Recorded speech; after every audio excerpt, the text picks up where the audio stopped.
My name is David Pilgrim, and I'm the founder curator of the Jim Crow Museum.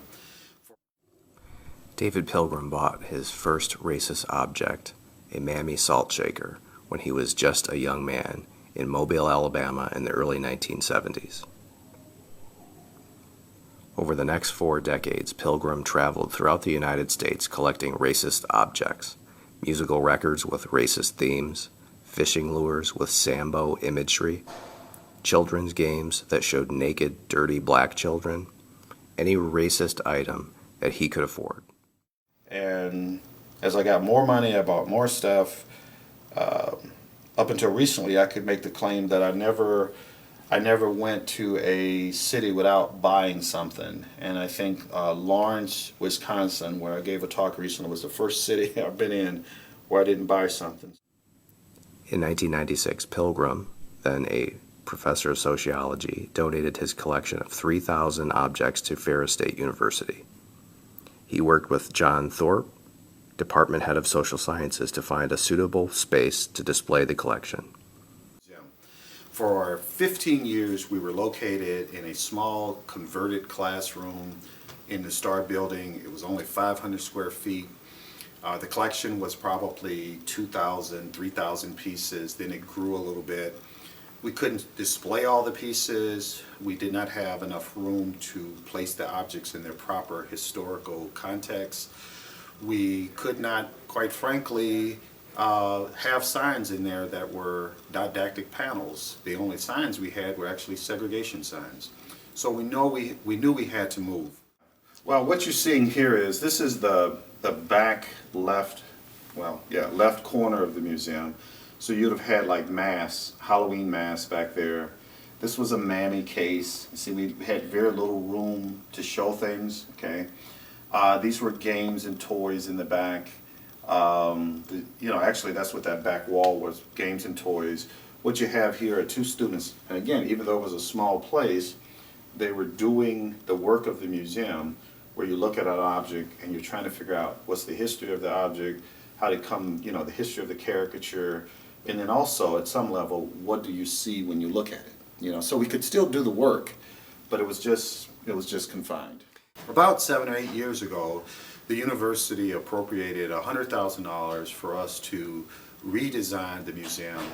Originally, it was scheduled to go over in the Arts and Sciences building behind the Barnum mural there.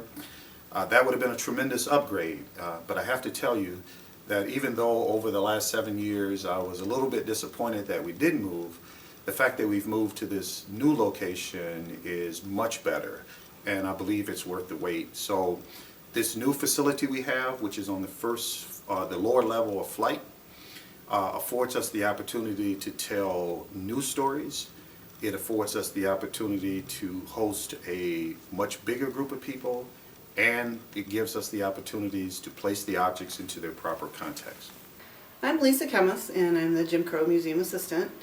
I've been working on this project from the beginning, from the day that we chose the design firm to this day.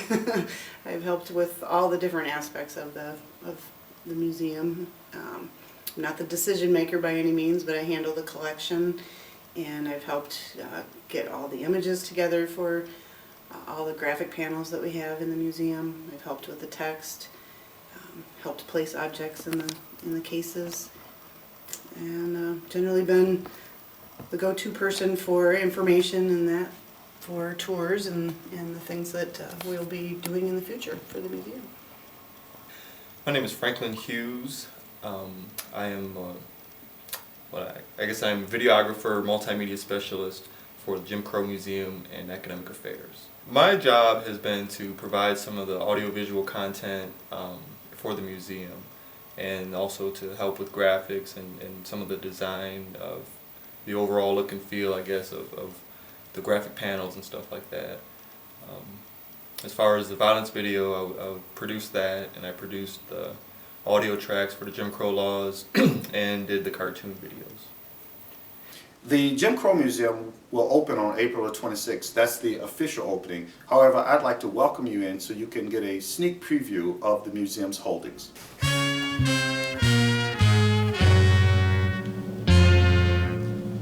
began by explaining to people what was Jim Crow and actually who was Jim Crow, because Jim Crow was a stage performer, but at some point the name Jim Crow became associated with segregation, laws, and etiquette. Therefore, we begin by introducing people to the character Jim Crow, Thomas Dartmouth Rice. We have Jim Crow, the stage character, and then you see sort of the blackface minstrel performance. Because that's what he was. He was a blackface minstrel performer. So here you have like a minstrel table where someone would have placed blackface makeup on. This showcase then shows some of the early minstrels like Al Jolson, Amos and Andy, which would have been a later one. And then it has information, materials on how to perform your own amateur minstrel show. Because even after minstrel shows, were replaced by motion pictures in the 1920s in terms of popularity, you still had local churches and civic groups and other organizations that performed minstrel shows, often to raise money. Now, here is an important part because on the one hand, you have Jim Crow as a character, and on the other hand, you see in this showcase what most people associate with Jim Crow, which is segregation laws. Now, I hasten to add that Jim Crow was more than colored signs or whites only signs. Jim Crow was a way of life. It was all of segregation. So all of the things, the fact that in some places, for example, only whites could buy Coca-Cola, or that blacks were charged a different amount of money for going to a horse show, or that you had colored schools, or that blacks were forced to, in some cases poor whites, were forced to pay a poll tax in order to vote. And so on this wall here, this three-part wall, we recreated some of the laws that existed in various states, in addition to having the various some signs, and some of those are original signs that are up there. We also wanted with the lights to create the sense that you're just overwhelmed, and the other part was the audio part, and that would be this thing right here triggers it. And so what happens is, and so you would walk through. Operating any public hall, You'll be able to do this easily when you hear this. picture show, or any place of public entertainment, Okay. public assembly, which is attended by both white and colored persons. And so then that would, so they would listen, and that's about, what is that, about 4 minutes or so? May use the county-free library under the rules. There's no way to know how many African Americans were killed. I will tell you this, that at one point, it was fairly common to lynch, and by lynching doesn't mean hanging, of course, although hanging was often, it often accompanied the killing of people. For me, lynching is basically just a public execution, as it were. But before 1900, there was some parity in whites being killed, lynched versus blacks, especially those whites that were like, recent immigrants from other countries, or they were Catholics, whatever. But by the year 1900s, lynchings had taken on a decidedly racial character, and lynchings, public execution of blacks, became a way to enforce Jim Crow. So we thought we would recreate a tree here. And I don't know about you, but I think I think it looks very realistic. But I wanted people to recognize a number of things. First of all, just factually what happened. Okay, Americans are so hung up on happy history, and there are parts of our history that weren't happy. So just factually what happened, and have people understand that. But I also hope they understand that what happened on this tree, or what this tree represents, that was made possible by all the other stuff you see. The lynchings are just the extreme. They're the extreme manifestation of the ground that was tilled by all these images and the like. Does that make sense? Sure. Okay. They're not separate. This stuff right here, what happened on these type trees would not have been possible without the systematic institutionalized oppression which was reflected in everyday objects. You know, they're all connected. It's just at one end of a continuum.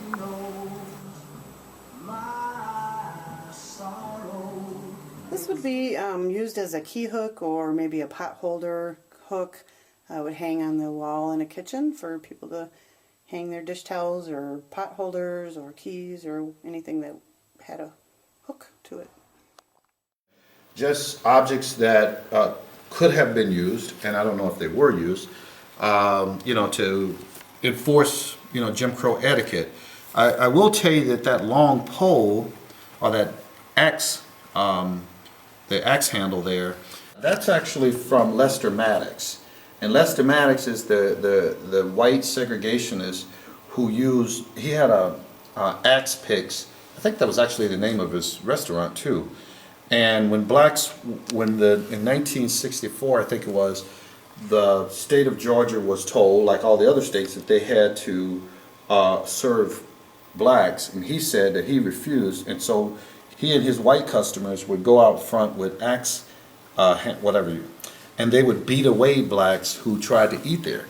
And the interesting thing about him is he later, because he became so popular among whites in Georgia for doing that, he became governor of the state.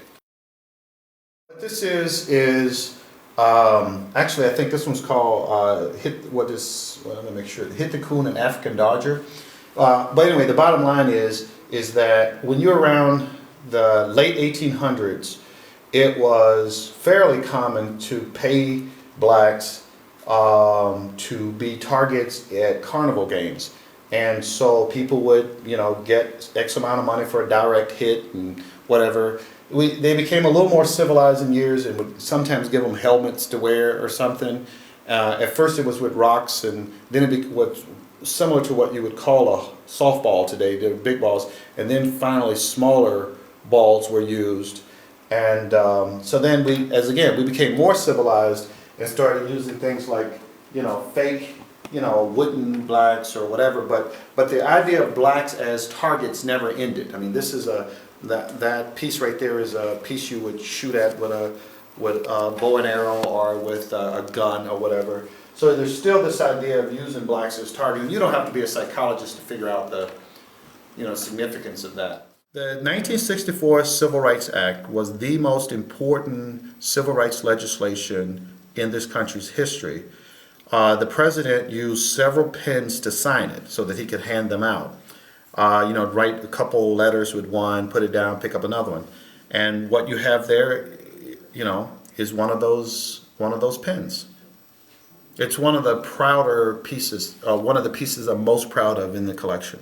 The name Jim Crow is kind of a misnomer in the sense that I never stopped collecting when stuff came out. And so, you know, when someone comes here and they see the name Jim Crow, they think, oh, this is just stuff from, you know, the 1860s from the 1870s to the 1960s. But what this material is, these are all objects made in the last 10 years. And so this shows that the struggle still goes on. These would be pieces here where someone took an old image and put it on a new object. So for example, Niggerhead Oysters was actually a brand of oysters when someone found an old label and then put it on the clock. Obviously we did not have mouse pads, you know, in the 1930s. So what someone did was take some images from the 30s and 40s and put them on mouse pads. And that's this area. Right here we would have brand new sort of caricatured images. So these are, you know, it's kind of interesting. Some of the old caricatures of American blacks are now being used against West Indian blacks. And so those objects there reflect that. And that's that whole section. Right here we have some of the new white supremacy material that's out. And, you know, pins and patches and signs and teddy bears. And I mean, if you name an object, I can probably find a racist version of it. Probably the best evidence of that would be the underwear right here, that if someone will make racist underwear, they'll pretty much make racist anything. Up at the top we have a section, a little section on some of the images in hip hop There are a lot of great images in hip hop, but there's also images in hip hop that are consistent with some of the racist stereotyping. Here we have mass, because that's one of the areas where the natural racial characteristics of blacks are exaggerated to the point where they become monstrous. And then you have pieces like this, and obviously this is a new piece, Any White Guy in 2012. And over here we have some of the anti-President Obama material, him as a monkey, him as a lawn jockey, the Klan chasing him as an illegal alien.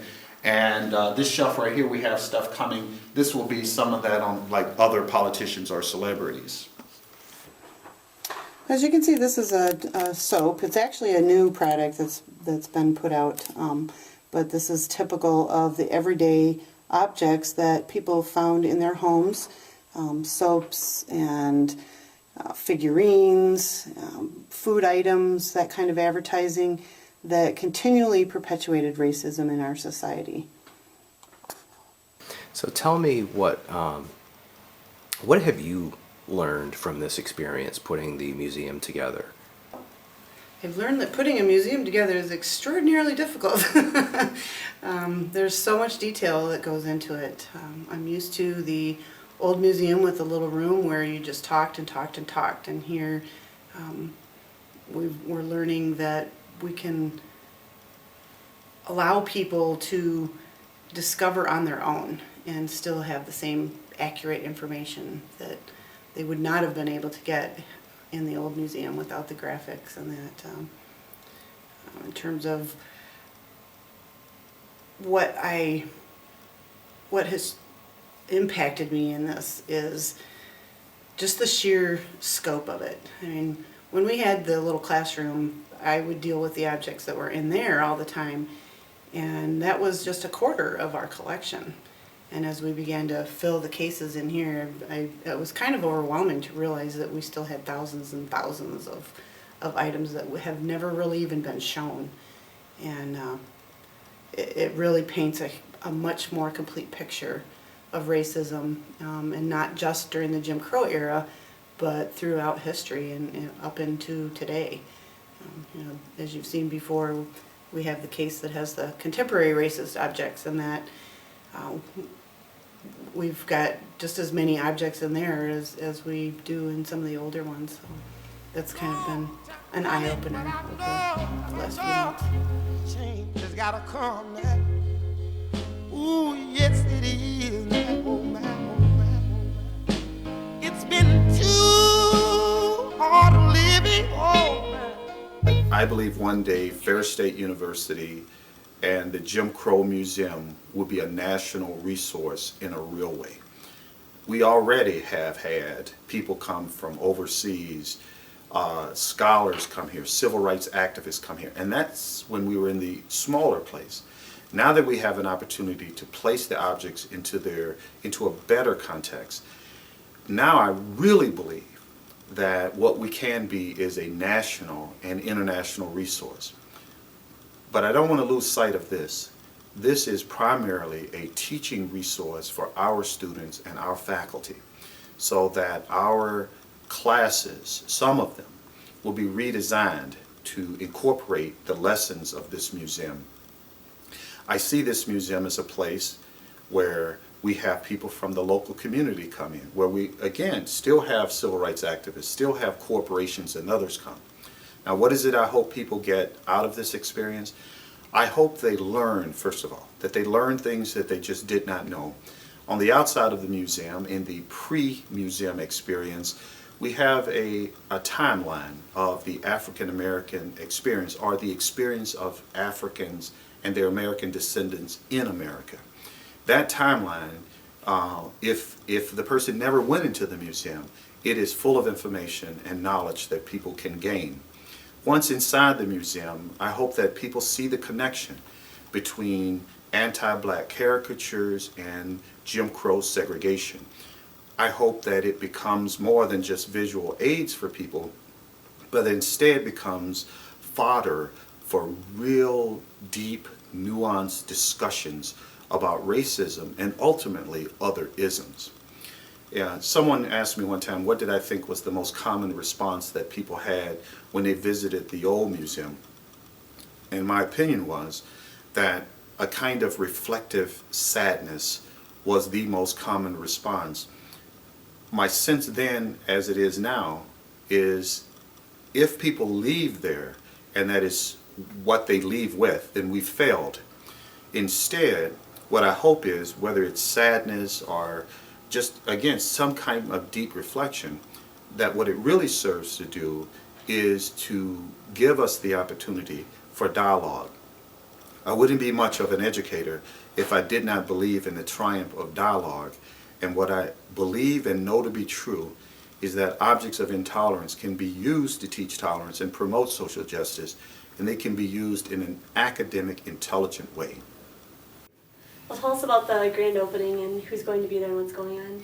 Well, I'm really excited. On April the 26th, we're having a celebration for the university. We're going to start at 10 o'clock over in the Williams Auditorium with jazz band playing and people milling around and talking about it. And then at 11 o'clock, we're going to have the actual ceremony. And we're going to have a gospel group there. We're going to bring in some of the people that made it possible. We'll have a video shown at that time. We'll end with a gospel, rendition. We then leave there, so just to make sure people understand, that's at 11 o'clock, April 26th. And then at 1 o'clock, there'll be a conversation with me over in the Rankin Art Gallery where I talk about the process. And then at 2 o'clock, there'll be a conversation with John McDonald, who painted that beautiful mural, the Cloud of Witnesses mural. And then from 4 o'clock to 6 o'clock, we will have it's a acting troupe from Grand Valley State University. They do skits about racism and sexism and homophobia. And throughout the day, actually from about 1 to 5, we'll have open hours for the museum, so people can come in and visit. The actual museum, though, we'll have a soft opening, rather. The early in April, where we'll make sure that people can come in, view the museum, because we certainly don't want to have the 800 or so people that we want for the Williams to all try to get in before then. So let's say beginning early in April, from say 12 to 5 or 1 to 5, we haven't quite narrowed it down, we will have the museum open throughout the day. And we'll try to also have scheduled guided tours. And I would like to do at least 1 a week, maybe 2 a week guided tours at that time. What part of the museum are you most proud of? Well, now you're asking me a question where I have to think. I'm most proud of. That's a weird word. The part of the museum that I'm happiest to see would be the room with the mural in it, because I think it's a way of paying homage to people that that gave their lives for civil rights. I love John McDonald's work, and it's also where a lot of our work will occur, because our work is still the dialoguing about the material. So I don't know if you'd say it's the part I'm most proud about, but it's certainly the part that gives me the greatest sense of satisfaction. I'll tell you, I'm proud of our university. This is a project that was relatively expensive, and the university has demonstrated that with a project that is a diversity project, that it really will live out that core value. And so we created a thing here that I believe will be an envy for many universities. And so I'm very proud. I'm proud of our team, the people that worked on this project, but I'm also proud of our university. All right, well, thanks for having us in here today, for showing us around, giving us the tour. You can find more coverage at www.bigrapidsnews.com. And I'd like to invite people to visit our website, which is www.ferris.edu/Jim Crow. And if they forget it, all they have to do is go to Google and type in Jim Crow Museum. All right, thank you.